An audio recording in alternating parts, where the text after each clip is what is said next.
Welcome back po sa aking munting channel, Mr. Ukol. Nandito na naman po ang inyong lingkod para magbigay ng tips at giya.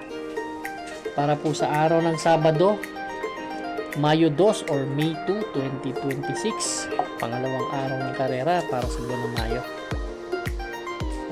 Meron tayong 7 races lang. Ang start time po ng karera is alas 4. Isang winner take all. Pick 6, pick 5, pick 4 yan. Shoutout po, Doc Nab, Semilla, shoutout. Maraming salamat.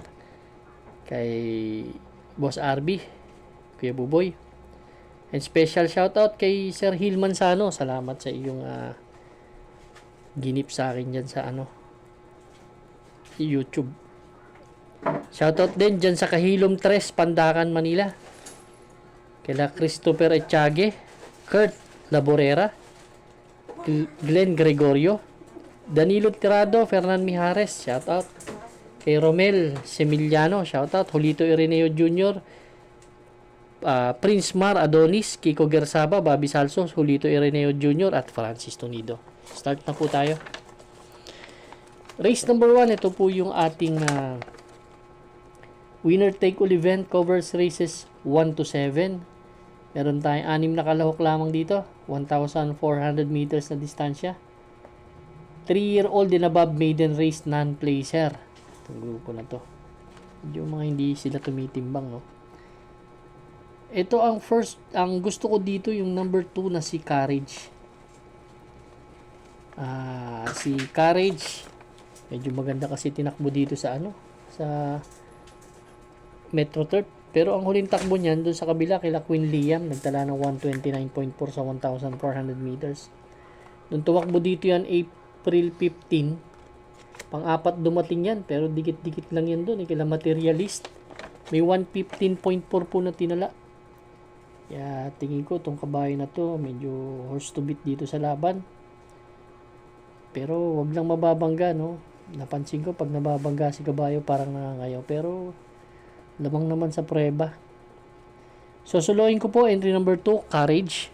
Good luck po. Race number 2 na po tayo, bayang karerista. Ito naman po yung ating pick 6 event, covers races 2 to 7. Meron tayo ditong 9 entries but 8 in betting options lang. Itong karera na to. Ang first choice ko po, entry number 8 na si Exalted, isang dibanderang kabayo. Last April 19, tumakbo to kila River Rose. Nagtala lang ng 128. Same rider ang sasakay. Pero sumigundo na to nakaraan eh. Kung hindi siya malulutya dito, ang nakita ko lang mabilis lang si Doña Teresita. Pero tingin ko kaya niya naman sa harap. Ang second choice ko, number 1 na si Make No Mistake. Huling takbo nito, doon din kila River Rose. Panlima dumating to. May 128 na tinala. Si Make No Mistake. Pero nung nanalo yan dito, may 1.13 medya na tinala yan. Saka malaking kabayo rin. Ganda-gandang kabayo. Ang third choice ko po, number 9 na si Calendar Girl. Sakay ni JD Huko. Kung may mga kursunata kayo, dagdag lang tayo. First choice po, number 8, Exalted. Second choice po, number 1, Make No Mistake. Third choice po, number 9, Calendar Girl. Good luck po. Race number 3 na po tayo, bayang karista. Ito naman po yung ating pick 5 event, covers races 3 to 7. 6 entries but 5 in betting options lang. 1,400 meters din ang distansya. Baba tayo sa 17 to 41. Itong karera na to, ang daming dibandera dito. So, baka maulit yung ginawa ni Super Hawk. Kaya ito ang first choice ko, si Super Hawk. Tinalo niya na itong mga to last April 26 lang. Nakikita kong nasa harapan yung 1, 2, 3. Lalo na yung 3, no? Tsaka yung 1. Tsaka itong 6 na to. Si Avenue Shopper. Pero magbibigay ako second choice. Yung number 6 na rin, si Avenue Shopper. Bukod sa maganda ang post position. Hindi maiipit eh. May tulin. Pwedeng i-rate lang na maayos. Huwag madaliin, no?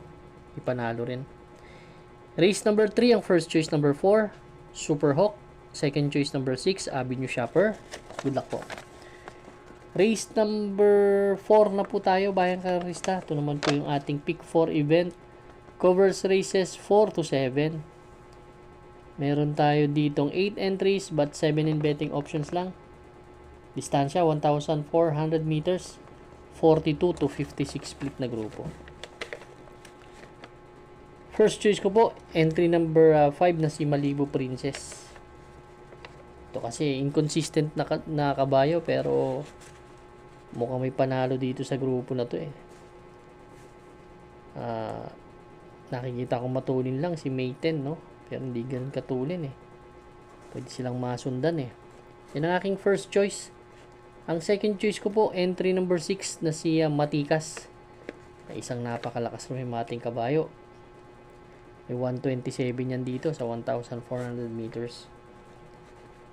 Ang third choice ko naman po, entry number 4 si Magnolia Ariana. The Giant Killer. May buenas na dala palagi yan. Race number 4, ang first choice. Number 5, Malibu Princess. Second choice, number 6, Matikas. Third choice po, number 4, Magnolia Ariana.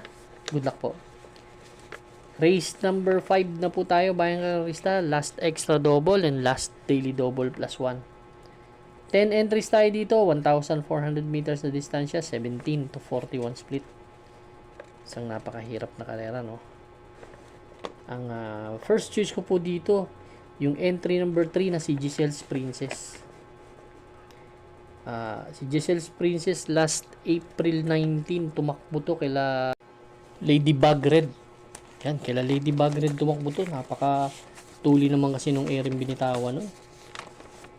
13 media, 21 media, parang hindi grupong mababa eh. Napakatulin kasi kaya tingin ko naubos lang to. Lutsahan pa sila ni Beshat. Eh dito kung i-rate ng maganda eh may panalo. I-rate lang ni JC De La Cruz na maayos eh. Tingin ko naman kung si Marengo ang nakikita ko medyo matulin pero tingin ko kaya niya to. Second choice ko po number 1 si Dos de Junio. Si Dos de Junio kila early bird naman to tumakbo, no? Doon kila Marengo. Pang-apat tumakbo to. Pang-apat pala dumating.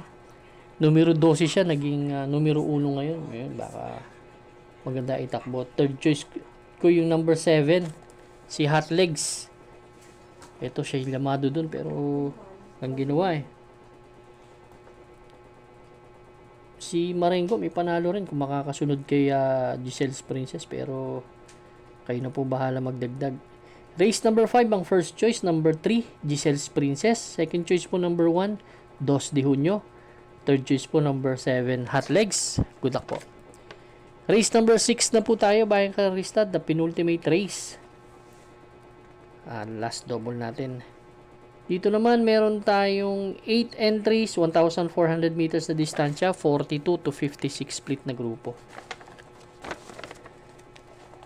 First choice ko po, Queen Marchesa. Si Queen Marchesa last April 19. Yamadong tumakbo to kala Madre Taberna. Yan. 128.2 lang ang tinala pero kipagbakbakan kay Madre Taberna eh. Tagal dito tumakbo din, pagtakbo doon kaagad na lucha eh. At maganda lang dito, binalik dun sa nagpanalo sa kanya. Si AP Nabarosa po kasi ang nagpanalo niya sa maiden race niya at dun yung isang grupo nung last September 27 si Eyasaki tinalo. Second choice ko po, entry number 8, Life Gets Better. Isang dibanderang kabahay din pero pwedeng parimatiin eh, si Life Gets Better. Ito naman may 1.27 kasi tinapos sa huling takbo niya to. Taas din ang grupong nakakalaban. Ganda ng post position eh. Talagang kung hahabulin niya si Queen Marchesa, yun lang ang problema. Pero kung i-rate niya na maayos, pwede makachamba. Race number 6, ang first choice, number 3, Queen Marchesa. Second choice, number 8, Life Gets Better. Good luck po. Race number 7 na po tayo, Bayang Karista. Last and final race for Saturday racing. Paratingan po ng ating mga exotics. Winner take all, pick 6, pick 5, pick 4, last extra double, and last daily double plus 1. Dito, 13 entries tayo but 11 in betting options lang. Isang anybody's race na karera. Ganda-ganda nito. First choice po number 5, Victorious Passion. Si Victorious Passion, last April 19, tercero dumating kay Yabadabadur. Kila Lightning Bolt, nagtala ng 131. Change jockey siya from JL Santiago to Charles Reyes na. Yan ang aking first choice. Second choice ko yung number 8 na si Chef Cat. So, medyo may 129 to Medyo matataas din ng konti yung nakakalaban nitong kabayo na to. Kaya tingin ko may tsamba rin dito sa laban. Third choice ko na rin, Lightning Bolt. Siya yung sumigundo dun. Saka ni Pubs. Ito naman pwedeng parimatihin Kung may mga kursunada kayo, dagdag lang po tayo. First choice ko po, entry number 5, Victorious Passion. Second choice number 8, Chef Cat. Third choice po number 7, Lightning Bolt. Good luck po, Bayang Karista. Maraming salamat po sa inyo walang sawang pagtangkilik sa aking munting channel. Good luck and stay safe.